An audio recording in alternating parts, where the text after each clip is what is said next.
that the racist sheriff, Bull Connor, instructed the police to use water hoses and attack dogs on black protesters during the 1960s as they were peacefully marching for justice and civil rights. Now, here we go again. It's the year 2023. Video shows that a black diner and party guests were getting dosed by a white neighbor with a water hose, dehumanizing us, quote unquote. I'm Tyrone Bowman. This is Tyrone Bowman Tonight. According to People, quote, we experienced a very heinous type of attack that harkens back to the dark period of this country's history, partygoer Katya Dosa said in a statement. A newly released video shows a group of mostly black partygoers getting sprayed by a water hose by a neighbor while attending a surprise birthday party in Queens. But the neighbor claims his actions were justified and not motivated by racism. So here's the picture of the young man. I'm going to show the video in a couple of seconds. The video clip was released by the attorneys for the partygoers who have filed a lawsuit against the white neighbor alleging they were humiliated, put into fear, embarrassed, and degraded by the September 17, 2022 incident. In the clip, the guests can be seen reacting to getting doused by neighbor Marcus Rosebrock in the backyard of the Forest Hills, Queens home of Yves Dorusi, the head of emergency medical at Lenox Hill Hospital in Manhattan, and his wife, Claude. I'm videotaping the neighbor throwing water at us. The woman videotaping the incident can be heard saying, according to the lawsuit, Dorusi, who was the first doctor in the United States to receive the COVID-19 vaccine, and his wife, who are two of the 19 plaintiffs in the case, were hosting a surprise birthday party for Dorosi's younger sister, Rose Dorosi, at the time. Let's check it out. Names can be misleading, like ours, LSET, the London Stock Exchange Group. We could have called ourselves the London and practically every other place in the world stocks, bonds, currency, data, analytics.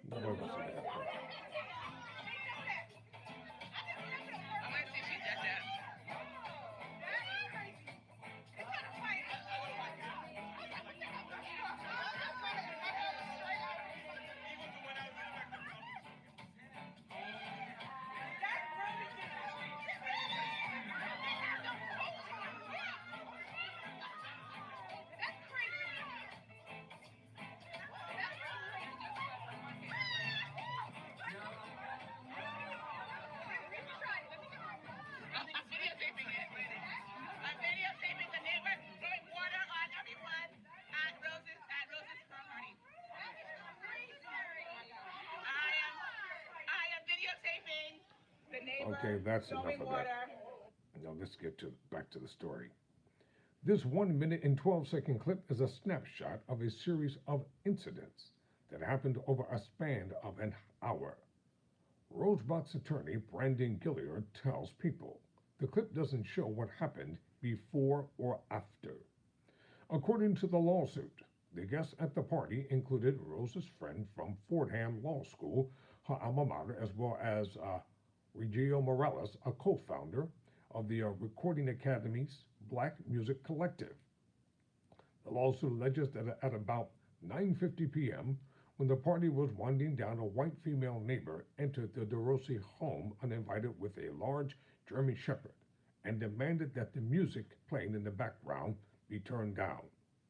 DeRossi allegedly told the woman that the party would be winding down soon and asked her to leave his house and his property.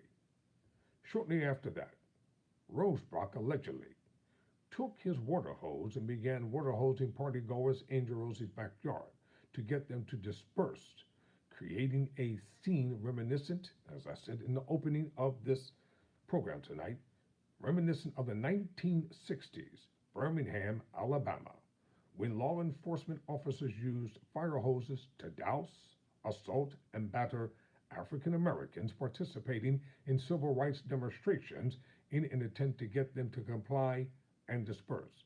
According to the lawsuit, DeRossi and some other guests climbed DeRossi's son's treehouse in the backyard near the fence to ask Rosebrock to stop spraying them, but Rosebrock doubled down and continued water hosing. We experienced a very specific, very heinous type of attack that harkens back to a dark period of this country's history. Partygoer Kaya DeRossi said in a statement obtained by People. A monstrous, racist, hateful tactic historically used against people of color. An attack I believe was premeditated, deliberate, and thought out with the intent to make us feel less than like humans. Water hoses have long been used and against people of color, Mr. Meaning black people. Mr. Rosebrock chose the specific method with the intent of dehumanizing us, she added. It was deeply disheartening and demoralizing to be subject to a hateful crime at Dr. DeRosa's home during a joyful birthday celebration for my friend of 30 years. Let me just interject this here. What business is it of a neighbor if someone is having a private party celebrating?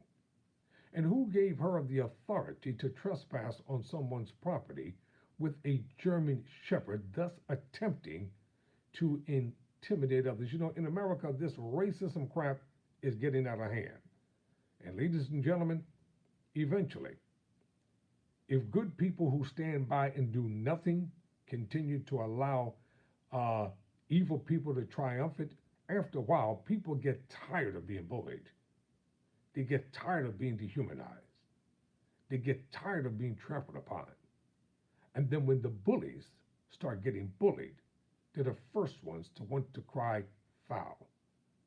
People are not going to just sit back and take this crap, not from the MAGA Republicans, the MAGA racists, the MAGA bigots, or the Trumpites.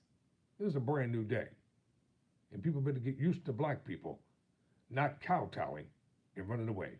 We ain't doing that no more. We are not our foreparents' generation. The DeRossis want to use the negative opportunity to shed light on the fact that no black person, thank you for your comment, that no black person, no matter where they live or their profession, is protected from racism. She tells people, Dr.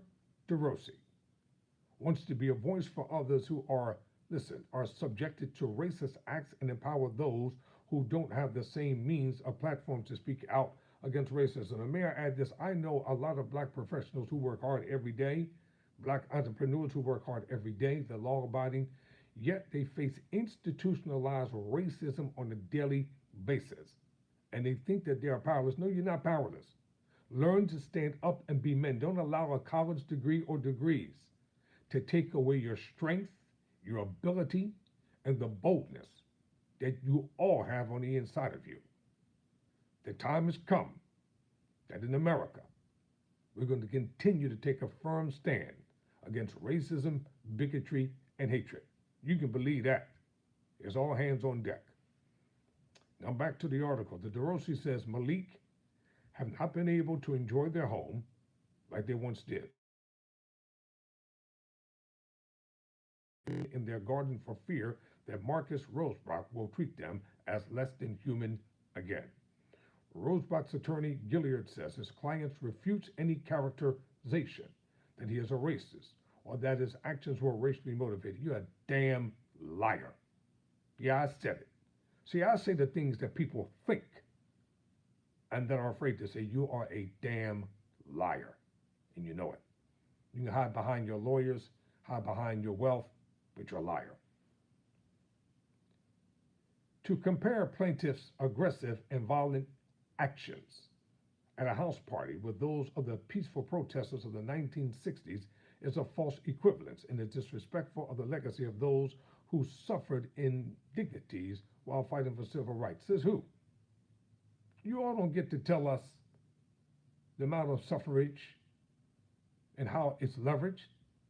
You don't get to tell us about the 1960s and the 50s and the 40s and all the stuff that our grandparents and great-grandparents had to suffer just to make life better.